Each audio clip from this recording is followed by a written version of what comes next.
राधे राधे, हरे कृष्ण। आप सभी का दिन शुभ हो। आज दिनांक है 3 दिसंबर, दिन है बुधवार और आज है मार्गशीर्ष मास के शुक्ल पक्ष की चतुर्दशी तिथि। और चतुर्दशी तिथि आज दोपहर 12:26 से शुरू होगी, जिसका समापन अगले दिन सुबह 8:37 पर होगा। और आज ब्रह्म मुहूर्त सुबह 5:21 से 6:09 तक रहेगा। सूर्योदय होगा सुबह 6:57 पर, सूर्यास्त होगा शाम 5:36 पर। आज भरणी और कृत्तिका नक्षत्र का बहुत ही शुभ संयोग बन रहा है। भरणी नक्षत्र शाम 5:59 तक और उसके बाद में कृत्तिका नक्षत्र प्रारंभ हो जाएगा। सर्वार्थ सिद्धि योग बन रहा है। परिघ योग आज शाम 4:57 तक रहेगा, बाद में शिव योग प्रारंभ हो जाएगा। राहु काल दोपहर 12 बजे से 1:30 बजे तक रहेगा। आइए हम सभी मिलकर हर दिन की तरह सुनते हैं पहले सीता नित्यनेम की कहानी, फिर आप सुनेंगे मार्गशीर्ष मास माहात्म्य का आज का अध्याय। इस कहानी को सीता माता कहती थी और प्रभु श्री राम सुना करते थे। एक दिन श्री राम भगवान को किसी काम के लिए बाहर जाना पड़ा, तो सीता माता कहने लगी कि भगवान, मेरा तो 12 वर्ष का नित्यनेम है, अब आप बाहर जाएंगे तो मैं अपनी कहानी किसे सुनाऊंगी। तब श्री राम ने कहा कि सीते, आप कुएं की पाल पर जाकर बैठ जाना और वहां पर जो भी औरतें पानी भरने आएंगी उन्हें अपनी कहानी सुना दिया करना। सीता माता कुएं की पाल पर जाकर बैठ गई। तभी एक स्त्री आई। उसने रेशम की जरी की साड़ी पहन रखी थी और सोने का घड़ा ले रखा था। सीता माता उसे देखकर कहने लगी, बहन, मेरा 12 वर्ष का नित्यनेम सुन लो। पर वह स्त्री बोली कि मैं तुम्हारा नित्यनेम सुनूंगी तो मुझे तो घर जाने में देर हो जाएगी और मेरी सास मुझसे झगड़ा करेगी। इसलिए उसने कहानी नहीं सुनी और अपने घर चली गई। लेकिन उसके घर जाते ही उसकी रेशम जरी की साड़ी फट गई। सोने का घड़ा मिट्टी के घड़े में बदल गया। सासू ने देखा तो पूछा, अरे बहू, ये किसका दोष अपने सिर लेकर आ गई है। बहू बोली, माँ जी, कुएं पर एक औरत बैठी थी। उसने अपनी कहानी सुनने के लिए कहा, लेकिन मैंने नहीं सुनी। शायद उसी का ये फल मुझे मिला है। बहू की बात सुनकर अगले दिन वही साड़ी और वही घड़ा लेकर सास कुएं की पाल पर गई। सास को वहीं पर सीता माता बैठी मिली तो माता सीता ने कहा, बहन, मेरी कहानी सुन लीजिए। सासू बोली, एक बार छोड़, मैं तो 4 बार कहानी सुन लूंगी। तब सीता माता बोली, राम आए लक्ष्मण आए, देश के पुजारी आए, नित नेम का नेम लाए, आओ राम बैठो राम, तपी रसोई जीमो राम, माखन मिश्री खाओ राम, दूध पताशा पियो राम, सूत के पलका मोठो राम, शाल दुशाला पोठो राम, शाल दुशाला ओढ़ो राम, जब बोलूं राम ही राम, राम सवारे सबके काम, खाली घर भंडार भरेंगे, सबका बेड़ा पार करेंगे, श्री राम जय जय राम। सासू बोली, बहन, कहानी तो बहुत अच्छी लगी। फिर कहानी सुनकर सासू घर चली गई और उसकी साड़ी फिर से रेशम जरी की बन गई। मिट्टी का घड़ा भी फिर वापस से सोने के घड़े में बदल गया। बहू ने देखा तो कहने लगी, सासू माँ, आपने ये सब कैसे किया। सासू बोली, बहू, तू दोष लगा कर आई थी और मैं अब दोष उतार कर आ रही हूँ। बहू ने पूछा कि माँ जी, वह कुएं वाली स्त्री कौन है। सासू ने बताया कि वह तो सीता माता थी। वो पुराने से नया कर देती हैं, खाली घर में भंडार भर देती हैं। वह लक्ष्मी जी का वास घर में कर देती हैं और मनुष्य की जो भी इच्छा हो उसे पूर्ण कर देती हैं। बहू बोली, माँ जी, फिर तो ऐसी कहानी मुझे भी सुना दो। सास बोली कि ठीक है, तुम भी सुनो। फिर सास ने कहानी शुरू की। राम आए लक्ष्मण आए, देश के पुजारी आए, नित नेम का नेम लाए, आओ राम बैठो राम, तपी रसोई जीमो राम, माखन मिश्री खाओ राम, दूध बताशा पियो राम, सूत के पलका मोठो राम, शाल दुशाला पोठो राम, शाल दुशाला ओढ़ो राम, जब बोलूं राम ही राम, राम सवारे सबके काम, खाली घर भंडार भरेंगे, सबका बेड़ा पार करेंगे, बोलो श्री राम जय जय राम। कहानी सुनकर बहू बोली, माँ जी कहानी तो बहुत अच्छी है। सासू ने कहा, ठीक है, अब से हम इस कहानी को रोज किया करेंगे।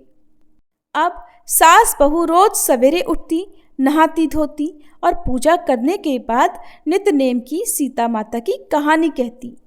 एक दिन की बात है, उनके यहाँ पड़ोस की एक औरत आई और बोली कि बहन जरा सी आँच तो देना। तो बहू बोली कि आँच तो अभी हमने जलाई ही नहीं। पड़ोसन बोली, तो फिर तुम सुबह 4 बजे से उठकर क्या कर रही हो? तो उन्होंने कहा कि हम तो सुबह सुबह उठकर पूजा करते हैं, फिर सीता माता की नित्य-नेम की कहानी कहते हैं। पड़ोसन ने उनकी बात सुनकर फिर कहा कि सीता माता की कहानी कहने से तुम्हें क्या मिला? तब वे दोनों बोली कि सीता माता की कहानी कहने से घर में भंडार भर जाते हैं, सारे काम पूर्ण हो जाते हैं, मन की इच्छा भी पूरी होती है। पड़ोसन ने कहा, बहन अगर ऐसा है तब तो फिर मुझे भी कहानी सुना दो। तब बहू बोली कि ठीक है, तुम भी ये कहानी सुन लो। राम आए लक्ष्मण आए, देश के पुजारी आए, नित नेम का नेम लाए। आओ राम बैठो राम, तपी रसोई जीमो राम, माखन मिश्री खाओ राम, दूध बताशा पियो राम, सूत के पल का मोठो राम, शाल दुशाला पोठो राम, शाल दुशाला ओढ़ो राम। जब बोलू राम ही राम, राम सवारे सबके काम, खाली घर भंडार भरेंगे, सबका बेड़ा पार करेंगे, श्री राम जय जय राम। पड़ोसन ने इस कहानी को सुना तो कहने लगी, बहन कहानी तो बहुत अच्छी लगी। अब वह पड़ोसन भी नित्य-नेम सीता माता की कहानी कहने लगी। कहानी कहने से सीता माता ने पड़ोसन के भी धन के भंडार भर दिए। देखते ही देखते अब तो पूरे मोहल्ले में नित्य-नेम की कथा चल पड़ी और हर किसी की मनोकामना पूर्ण होने लगी। हे सीता माता, जैसे आपने उन सभी के भंडार भरे, वैसे ही हमारे भी भरना। कहानी कहने वाले, सुनने वाले और हुंकार भरने वाले सबके भरना। सभी प्रेम से बोलिए, सीता मैया की जय। माँ अन्नपूर्णा व्रत की कथा के अनुसार प्राचीन समय की बात है। काशी निवासी धनंजय की पत्नी का नाम सुलक्षणा था। उसे अन्य सभी सुख प्राप्त थे, केवल निर्धनता ही उनके दुख का एकमात्र कारण थी और यही दुख उसे हर समय सताता था। एक दिन सुलक्षणा अपने पति से बोली, स्वामी आप कुछ उद्यम करो तो काम चले, इस प्रकार कब तक काम चलेगा? सुलक्षणा की ये बात धनंजय के मन में बैठ गई और वह उसी दिन विश्वनाथ शंकर जी को प्रसन्न करने के लिए बैठ गया और कहने लगा, हे देवाधिदेव विश्वेश्वर, मुझे पूजा पाठ कुछ भी करना नहीं आता, मैं तो केवल आपके ही भरोसे बैठा हूँ। इतनी विनती करके वह 2-3 दिन तक लगातार भूखा प्यासा बैठा रहा। ये देखकर भगवान शंकर ने उसके कान में अन्नपूर्णा अन्नपूर्णा अन्नपूर्णा इस प्रकार 3 बार कहा। ये कौन क्या कह गया? बस इसी सोच में धनंजय पड़ गया कि मंदिर से आते ब्राह्मण को देखकर वह पूछने लगा, पंडित जी अन्नपूर्णा कौन है? तब ब्राह्मण ने कहा, अरे धनंजय, तू तो अन्न छोड़कर बैठा है, इसलिए तुझे हर समय अन्न की ही बात सूझती है। जा घर जाकर अन्न ग्रहण कर। धनंजय अपने घर गया, जाकर पत्नी से सारी बात कही। तब वह बोली, नाथ चिंता मत करो, स्वयं शंकर जी ने यह मंत्र दिया है और वे स्वयं ही खुलासा भी करेंगे। आप फिर से जाकर उनकी आराधना करो। पत्नी के कहे अनुसार धनंजय फिर पहले दिन की तरह ही जाकर पूजा में बैठ गया। रात्रि में भगवान शंकर जी ने आज्ञा दी, कहा तू पूर्व दिशा में चला जा। अब धनंजय अन्नपूर्णा का नाम जपता जाता और रास्ते में फल खाता, झरनों का पानी पीता जाता। इस प्रकार कितने ही दिनों तक लगातार वह चलता रहा। वहां उसे चांदी से चमकते वन की शोभा देखने मिली, सुंदर सरोवर देखने मिला। उसके किनारे कितनी ही अप्सराएं झुंड बनाई बैठी थी। एक अप्सरा कथा कहती थी और सब माँ अन्नपूर्णा इस प्रकार बार बार कहती थी। ये अगहन मास की उजियारी रात्रि थी और आज से ही व्रत का आरंभ था। जिस शब्द की खोज करने वह निकला था, वहां उसे वही शब्द सुनने को मिला। धनंजय ने तब उनके पास जाकर धीरे से पूछा, हे देवियों, आप ये सब क्या कर रही हो? तब उन सब ने कहा, हम सब माँ अन्नपूर्णा का व्रत कर रही हैं। व्रत करने से क्या होता है और क्या ये व्रत किसी ने किया भी है? इसे कब किया जाए, कैसे किया जाए और इसकी कैसी विधि है, मुझसे भी कहो। धनंजय के कहने पर वे अप्सराएं कहने लगी, इस व्रत को कोई भी कर सकता है। 21 दिन व्रत करने के लिए 21 गांठ वाला सूत लेना। 21 दिन यदि ना कर पाए तो 1 दिन का ही उपवास करें, और ये भी ना करें तो केवल कथा सुनकर ही प्रसाद ले लें। निराहार रहकर कथा कहें। कथा सुनने वाला कोई ना मिले तो पीपल के पत्तों को रखकर सुपारी या घृत कुमारी यानी ग्वार पाठ को वृक्ष के सामने रखकर दीपक को साक्षी बनाकर सूर्य, गाय, तुलसी या महादेव को बिना कथाएं सुनाए मुख में अन्न मत डालना। यदि भूल से कुछ पड़ जाए तो 1 दिवस फिर उपवास करें।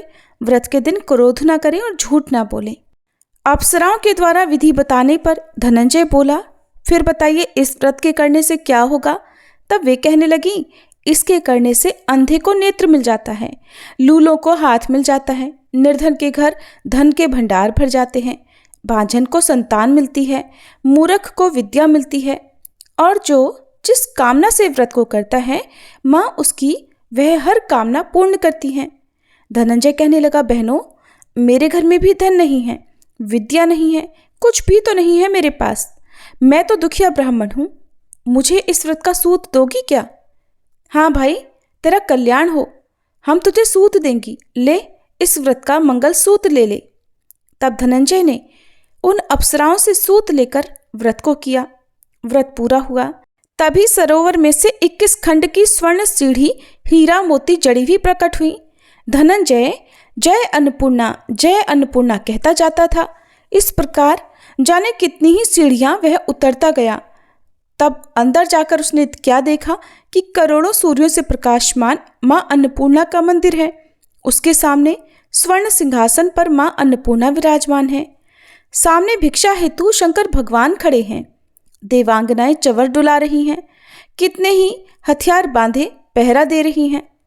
धनंजय दौड़कर मां जगदम्बा के चरणों में गिर पड़ा। देवी उसके मन का दुख जान गई। धनंजय हाथ जोड़कर कहने लगा, माता, आप तो अंतर्यामिनी हैं, आपको मैं अपनी दशा भला क्या बताऊं, आप तो सब कुछ जानती हैं। तब माता बोली, तुमने मेरा व्रत किया है, जा संसार तुम्हारा सत्कार करेगा। माता ने धनंजय की जिह्वा पर बीज मंत्र लिख दिया। अब तो उसके रोम रोम में विद्या प्रकट हो गई। इतने में क्या देखता है कि वह काशी विश्वनाथ के मंदिर में खड़ा है। माँ का वरदान लेकर धनंजय घर आया। अपनी पत्नी सुलक्षणा से सारी बात कही। माता जी की कृपा से उसके घर में धन संपत्ति उमड़ने लगी। छोटा सा घर बहुत बड़ा गिना जाने लगा। जैसे शहद के छत्ते में मक्खियां जमा हो जाती हैं, उसी प्रकार अनेक सगे संबंधी आ आकर उसकी पढ़ाई करने लगे। कहने लगे, इतना धन और इतना बड़ा घर, सुंदर संतान नहीं है तो फिर इस कमाई को कौन भोगेगा? सुलक्षणा से तो कोई संतान हुई नहीं, इसलिए तुम दूसरा विवाह कर लो।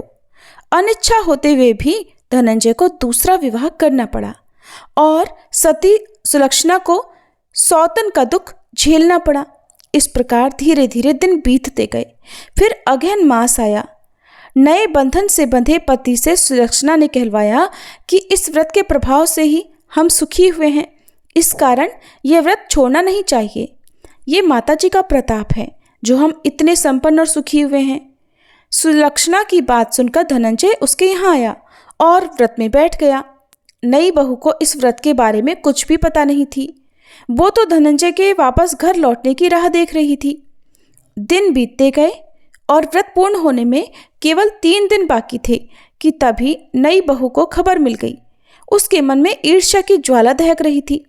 वह सुलक्षणा के घर आ धमकी और उसने वहां भगदड़ मचा दी और वह मारे क्रोध के धनंजय को अपने साथ लिवा ले गई। नए घर में धनंजय को थोड़ी देर के लिए निद्रा ने आ दबाया। वह गहरी नींद सो गया और ठीक उसी समय नई बहू ने उसका व्रत का सूत तोड़कर आग में फेंक दिया। अब तो माता जी का कोप जाग गया। इधर माता क्रोधित हुई और उधर उसके घर में अचानक आग लग गई। सब कुछ जलकर खाक हो गया। सुलक्षणा जान गई और पति को फिर अपने घर ले आई। नई बहू रूठकर अपने पिता के घर जा बैठी। पति को परमेश्वर मानने वाली सुलक्षणा बोली, नाथ, घबराना नहीं, माता जी की कृपा अलौकिक है। पुत्र कुपुत्र हो जाता है, पर माता कभी कुमाता नहीं होती। इसलिए आप श्रद्धा और भक्ति से आराधना शुरू करो, वे हमारा कल्याण जरूर करेंगी। धनंजय फिर माता के पीछे पड़ गया। फिर वही सरोवर सीढ़ी प्रकट हुई और उसमें वह माँ अन्नपूर्णा कहकर उतर गया। वहां जाकर माता के चरणों में करुण क्रंदन करने लगा, विलाप करने लगा। माता प्रसन्न होकर बोली, ये मेरी स्वर्ण की मूर्ति ले, उसकी पूजा करना, तो फिर सुखी हो जाएगा। जा, तुझे मेरा आशीर्वाद है। तेरी पत्नी सुलक्षणा ने श्रद्धा से मेरा व्रत किया है, उसे मैंने पुत्र का वरदान दिया है। धनंजय ने आंखें खोली तो खुद को काशी विश्वनाथ के मंदिर में खड़ा पाया। वहां से फिर उसी प्रकार वह घर को आया। इधर सुलक्षणा गर्भवती हुई और 9 महीने पूरे होते ही उसके यहाँ पुत्र का जन्म हुआ। गांव में आश्चर्य की लहर दौड़ पड़ी। अब तो गांव में जिसकी कोई भी कामना होती वही मनौती मांगने लगता और इस तरह सभी लोगों की मनोकामनाएं पूर्ण होने लगी। इस तरह उसी गांव के निसंतान सेठ के पुत्र होने पर उसने माता अन्नपूर्णा का मंदिर बनवा दिया। उसमें माता जी धूमधाम से पधारी, यज्ञ हुआ और धनंजय को मंदिर के आचार्य का पद दे दिया गया। जीविका के लिए मंदिर की दक्षिणा और रहने के लिए बड़ा सुंदर सा भवन भी दिया गया। धनंजय पत्नी और पुत्र सहित वहां सुख से रहने लगा। माता जी के चढ़ावे में भरपूर आमदनी होने लगी।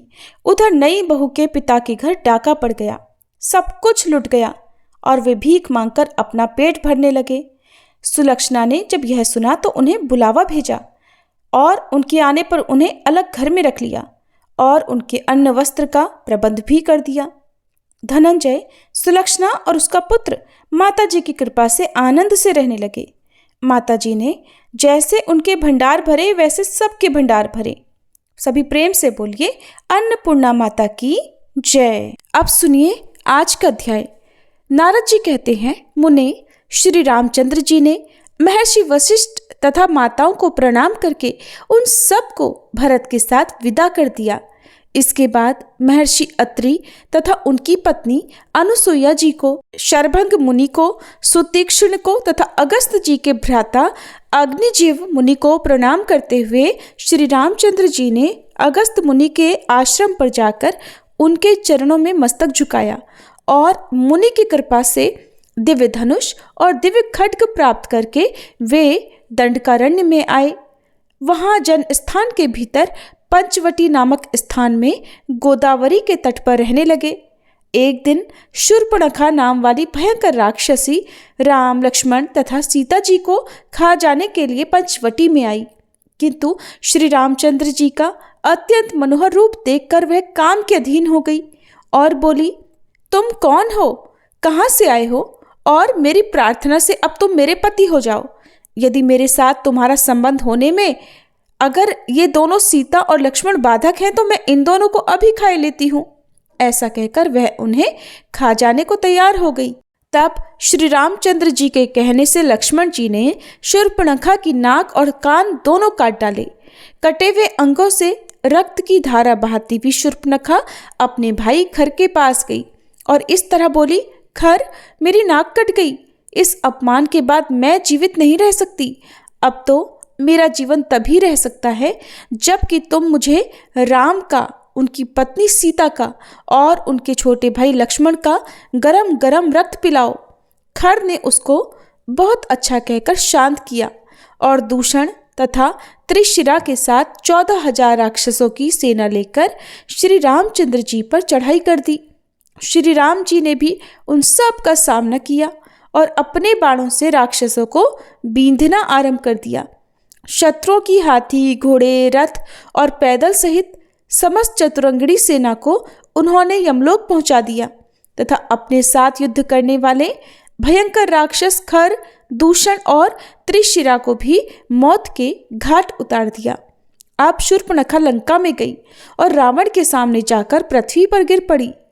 उसने क्रोध में भरकर रावण से कहा, अरे तू तो राजा और रक्षक कहलाने योग्य ही नहीं है। खर आदि समस्त राक्षसों का संहार करने वाले राम की पत्नी सीता को ही हर ले। मैं राम और लक्ष्मण का रक्त पीकर ही जीवित रहूंगी, नहीं तो नहीं रहूंगी। शूर्पणखा की बात सुनकर रावण ने कहा, अच्छा ऐसा ही होगा। फिर उसने मारीच से कहा, तुम स्वर्णमय विचित्र मृग का रूप धारण करके सीता के सामने जाओ। राम तथा लक्ष्मण को अपने पीछे आश्रम से दूर हटा ले जाओ। मैं खुद चलकर सीता का हरण करूंगा। अगर तुम मेरी बात नहीं मानोगे तो तुम्हारी मृत्यु निश्चित है। मारीच ने रावण से कहा, रावण, धनुर्धर राम साक्षात मृत्यु है। फिर उसने मन ही मन सोचा, यदि नहीं जाऊंगा तो रावण के हाथों मरना होगा, और जाऊंगा तो श्री राम के हाथों से। इस प्रकार जब मरना अनिवार्य ही है तो इसके लिए श्री राम ही श्रेष्ठ है, रावण नहीं, क्योंकि श्री राम के हाथों से मृत्यु होने पर मेरी मुक्ति हो जाएगी। ऐसा विचार कर वह मृग रूप धारण करके सीता जी के सामने बारंबार जाने लगा। तब सीता जी की प्रेरणा से श्री राम ने दूर तक उसका पीछा करके उसे अपने बाण से मार डाला। मरते समय उस मृग ने हा सीते, हा लक्ष्मण कहकर पुकार लगाई। उस समय सीता जी के कहने से लक्ष्मण अपनी इच्छा के विरुद्ध श्री रामचंद्र जी के पास चले गए, और इसी बीच में रावण ने भी मौका पाकर सीता जी को हर लिया। मार्ग में जाते समय उसने गृद्धराज जटायु का वध कर दिया। जटायु ने भी उसके रथ को नष्ट कर डाला था।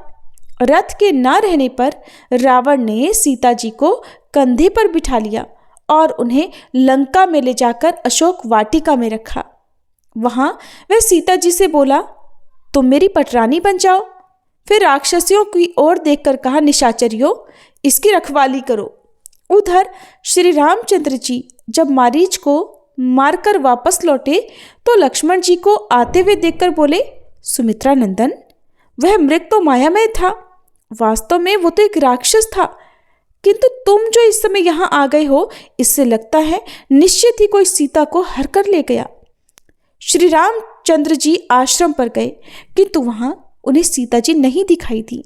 उस समय वे दुखी होकर शोक और विलाप करने लगे। हाँ प्रिय जानकी, तुम मुझे छोड़कर कहाँ चली गई? तब लक्ष्मण जी ने श्री राम जी को सांत्वना दी। तब वे वन में घूम घूम कर सीता जी की खोज करने लगे। उसी समय उनकी जटायु से भेंट हुई। जटायु ने यह कहकर कि सीता जी को रावण हर कर ले गया है, प्राण त्याग दिए।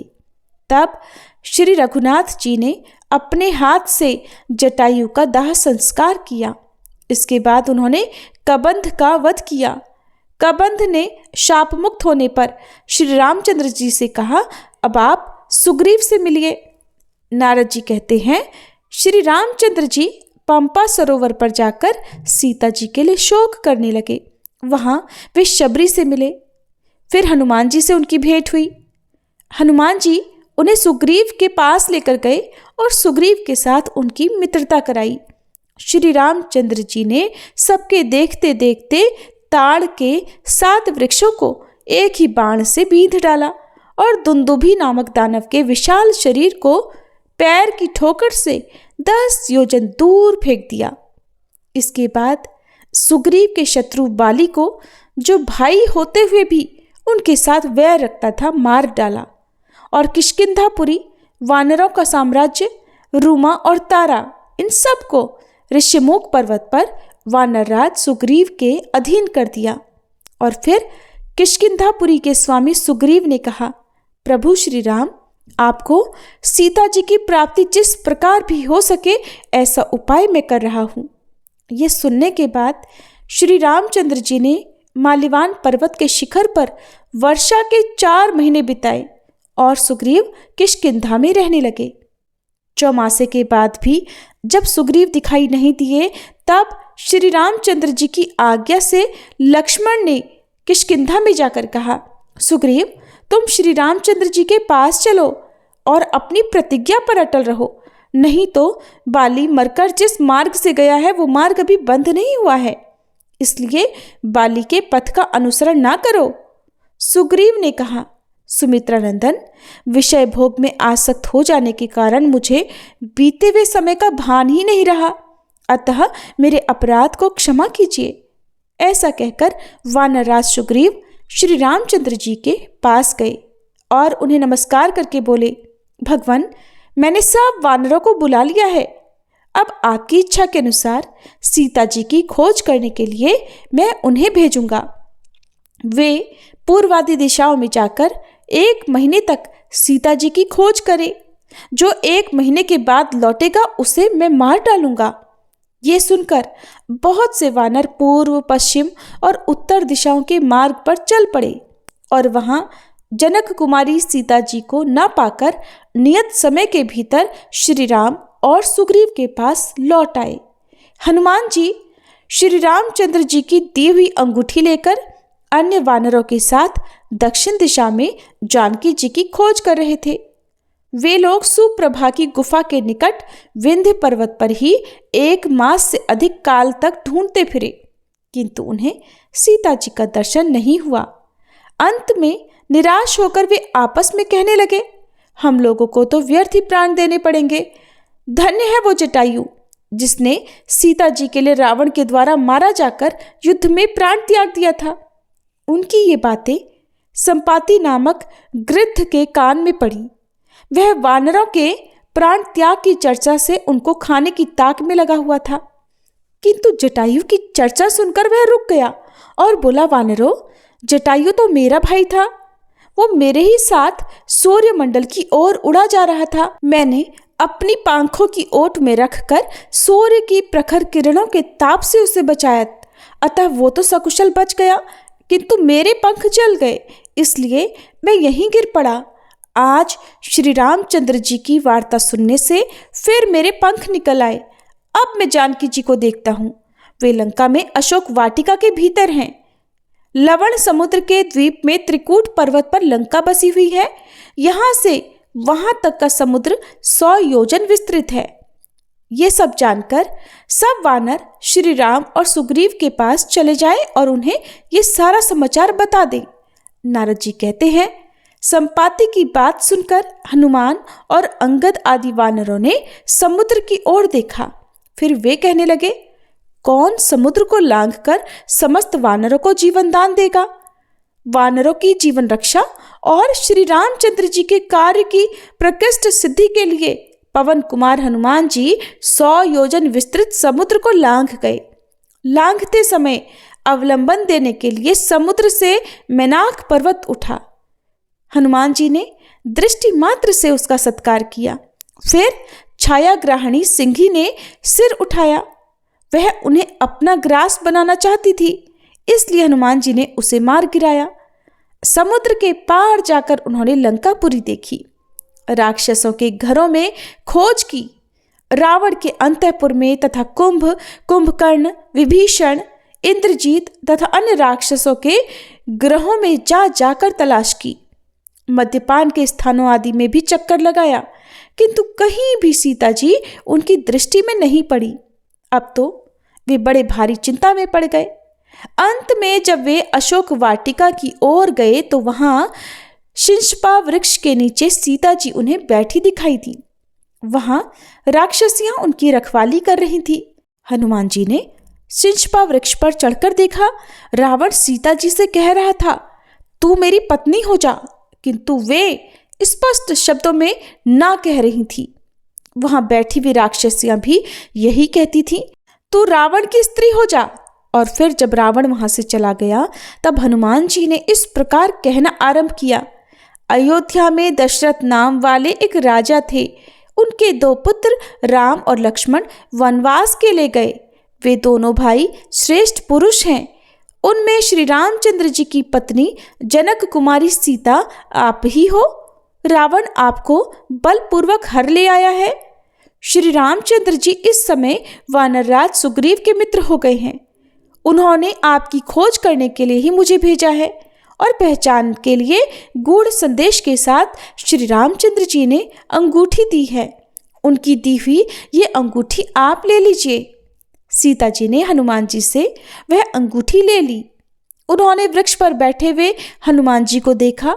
फिर हनुमान जी वृक्ष से उतरकर उनके सामने आ बैठे। तब सीता जी ने उनसे कहा, यदि श्री रघुनाथ जी जीवित हैं तो वे मुझे यहाँ से क्यों नहीं ले जाते? इस प्रकार शंका करती हुई सीता जी से हनुमान जी इस प्रकार बोले, देवी सीते, आप यहाँ हो ये बात श्री रामचंद्र जी नहीं जानते।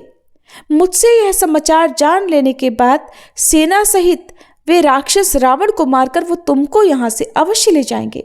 आप चिंता मत करो, मुझे आप अपनी कोई पहचान दो ताकि मैं प्रभु श्री राम को बता सकूं कि मैं आपसे मिलकर आया हूं। तब सीता जी ने हनुमान जी को अपनी चूड़ामणि उतार कर दे दी और कहा, भैया अब ऐसा उपाय करो जिससे श्री रघुनाथ जी शीघ्र आकर मुझे यहाँ से ले चले। उन्होंने उन्हें कौवे की आंख नष्ट कर देने वाली घटना का स्मरण दिलाया और आज यहीं रहो, कल सवेरे चले जाना। तुम मेरा शोक दूर करने वाले हो। तुम्हारे आने से मेरा दुख बहुत कम हो गया है। चूड़ामणि और काक वाली कथा को पहचान के रूप में लेकर हनुमान जी ने कहा, कल्याणी आपके पतिदेव अब आपको शीघ्र यहाँ से ले जाएंगे, अथवा यदि आपको चलने की जल्दी हो तो आप मेरी पीठ पर ही बैठ जाओ। मैं आज ही आपको श्री राम और सुग्रीव के दर्शन कराऊंगा। तब सीता जी बोली, नहीं, श्री रघुनाथ जी ही आकर मुझे लेकर जाएं। इसके बाद हनुमान जी ने रावण से मिलने की युक्ति सोच निकाली। उन्होंने रक्षकों को मारकर उस वाटिका को उजाड़ डाला। फिर दांत और नख आदि आयुधों से वहां आए हुए रावण के समस्त सेवकों को मारकर 7 मंत्री कुमारों तथा रावण पुत्र अक्षय कुमार को भी यमलोक पहुंचा दिया। इसके बाद इंद्रजीत ने आकर उन्हें नागपाश से बांध लिया और फिर उन वानर वीर को रावण के पास ले जाकर उससे मिलाया। उस समय रावण ने पूछा, तू कौन है? हनुमान जी ने रावण को उत्तर दिया, मैं श्री रामचंद्र जी का दूत हूं। तुम श्री सीता जी को श्री रघुनाथ जी की सेवा में लौटा दो, अन्यथा लंका निवासी समस्त राक्षसों के साथ तुम्हें श्री राम के बाणों से घायल होकर निश्चित ही मरना पड़ेगा। यह सुनकर रावण हनुमान जी को मारने के लिए उद्यत हो गया, किंतु विभीषण ने उसे रोक दिया। तब रावण ने उनकी पूंछ में आग लगा दी, पूंछ जल उठी। ये देखकर पवन पुत्र हनुमान जी ने राक्षसों की पूरी लंका को ही जला डाला और सीता जी का पुनः दर्शन करके उन्हें प्रणाम किया। फिर समुद्र के पार आकर अंगद आदि से कहा, मैंने सीता जी का दर्शन कर लिया है। इसके बाद अंगद आदि के साथ सुग्रीव के मधुवन में आकर दधिमुख आदि रक्षकों को परास्त करके मधुपान करने के बाद वे सब लोग श्री रामचंद्र जी के पास आए और बोले, प्रभु श्री सीता जी का दर्शन हो गया है। श्री रामचंद्र जी ने भी अत्यंत प्रसन्न होकर हनुमान जी से पूछा, कपिवर तुम्हें सीता जी का दर्शन कैसे हुआ? उन्होंने मेरे लिए क्या संदेश दिया है? मैं विरह की आग में जल रहा हूँ। तुम सीता की अमृतमयी कथा सुनाकर मेरा संताप शांत करो। नारद जी कहते हैं, ये सुनकर हनुमान जी ने श्री रघुनाथ जी से कहा, भगवान मैं समुद्र लांघकर लंका में चला गया था। वहां सीता जी का दर्शन करके लंकापुरी को जलाकर यहाँ आ रहा हूँ। ये सीता जी की दी हुई चूड़ामणि आप लीजिए। आप शोक मत कीजिए प्रभु, रावण का वध करने के बाद निश्चय ही आपको सीता जी की प्राप्ति होगी।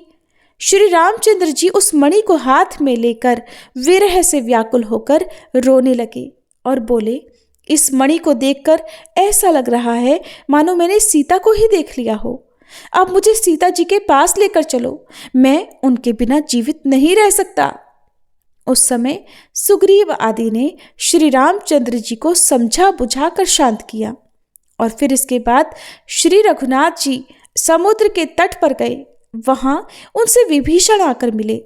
विभीषण के भाई दुरात्मा रावण ने उनका तिरस्कार किया था। विभीषण ने इतना ही कहा था कि भैया आप सीता जी को श्री रामचंद्र जी की सेवा में समर्पित कर दीजिए, और इसी अपराध के कारण उसने इन्हें ठुकरा दिया था। अब वे असहाय थे। श्री रामचंद्र जी ने विभीषण को अपना मित्र बना लिया और लंका के राज्य पद पर अभिषिक्त कर दिया। इसके बाद श्री राम ने समुद्र से लंका जाने के लिए रास्ता मांगा। जब उसने मार्ग नहीं दिया तो उन्होंने बाणों से उसे बींध डाला। अब तो समुद्र भयभीत होकर श्री रामचंद्र जी के पास आकर बोला, भगवान नल के ऊपर पुल बंधाकर आप लंका में जाइए। पूर्व काल में आपने ही मुझे गहरा बनाया था। ये सुनकर श्री रामचंद्र जी ने नल के द्वारा वृक्ष और शिलाखंडों से एक पुल बंधवाया और उसी से वे वानरों सहित समुद्र के उस पार चले गए। वहां सुवेल पर्वत पर पड़ाव डालकर वहीं से उन्होंने लंकापुरी का निरीक्षण किया। हरे कृष्ण। आज के अध्याय में बस इतना ही। इसके आगे की कथा आप सभी अगले अध्याय में सुनिएगा। अब सुनिए श्री कृष्ण चालीसा पाठ। बंशी शोभित कर मधुर नील जलद तन श्याम, अरुण अधर जनु बिंबा फल नयन कमल अभिराम, पूर्ण इंद्र अरविंद मुख पीतांबर शुभ साज, जय मन मोहन मदन छवि कृष्ण चंद्र महाराज, जय यदुनंदन जय जगवंदन, जय वसुदेव देवकी नंदन, जय यशोदासुत नंद दुलारे, जय प्रभु भक्तन के धृग तारे, जय नट नागर नाग नथैया, कृष्ण कन्हैया धेनु चरैया, पुनि नख पर प्रभु गिरिवर धारो, आओ दीनन कष्ट निवारो, वंशी मधुर अधर धरि तेरी, होवे पूर्ण मनोरथ मेरो, आओ हरि पुनि माखन चाखो, आज लाज भारत की राखो, गोल कपोल चिबुक अरुणारे, मृदु मुस्कान मोहिनी डारे, रंजित राजीव नयन विशाला, मोर मुकुट वैजंती माला, कुंडल श्रवण पीत पट आछे, कटी किंकणी काछन काछे, नील जलज सुंदर तन सोहे, छवि लखि सुर नर मुनि मन मोहे, मस्तक तिलक अलक घुंघराले, आओ कृष्ण बांसुरी वाले, करी पय पान पूत नहीं तार्यो, अका बका कागा सुर मार्यो, मधुवन जलत अग्नि जब ज्वाला, भय शीतल लखित ही नंद लाला,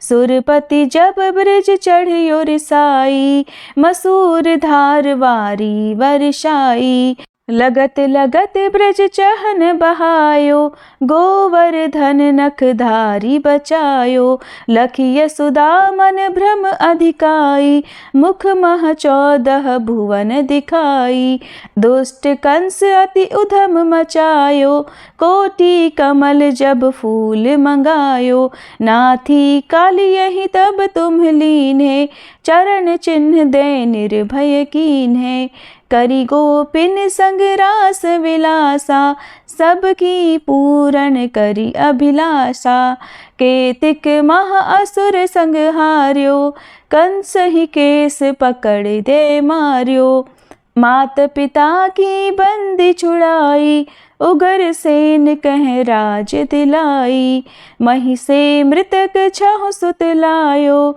मातु देव की शोक मिटायो, भौमासुर मुर दैत्य संहारो, लाए 18 सहस कुमारो, दे भी नहीं तृण चीर संहारा, जरा सिंधु राक्षस कह मारा, असुर बकासुर आदिक मार्यो, भक्तन के तब कष्ट निवार्यो, दीन सुदामा के दुख टार्यो, तंदुल 3 मूठ मुख डार्यो, प्रेम के साग विदुर घर मांगे, दुर्योधन के मेवा त्यागे, लखी प्रेम की महिमा भारी, ऐसे श्याम दीन हितकारी, भारत के पारथ रथ हाके, लिए चक्र कर नहीं बल ताके, निज गीता के ज्ञान सुनाए, भक्तन हृदय सुधा वर्षाए,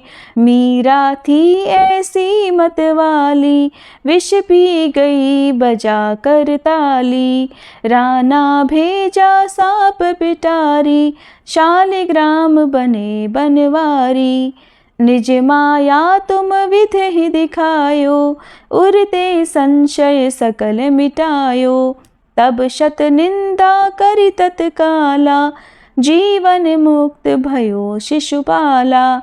जब ही द्रौपदी टेर लगाई, दीनानाथ लाज अब जाई। तुरत ही वसन बने नंदलाला, बढ़े चीर भय अरि मुँह काला।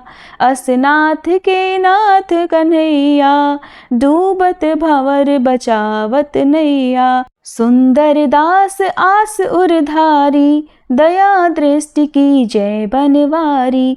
नाथ सकल मम कुमति निवारो, क्षमहु बेगी अपराध हमारो। खोलो पट अब दर्शन दीजे, बोलो कृष्ण कन्हैया की जय। बोलो कृष्ण कन्हैया की जय, बोलो कृष्ण कन्हैया की जय। ये चालीसा कृष्ण का पाठ करे उरधारी, अष्ट सिद्धि नवनिधि फल लहे पदार्थ चारी। बोलो श्री कृष्ण भगवान की जय।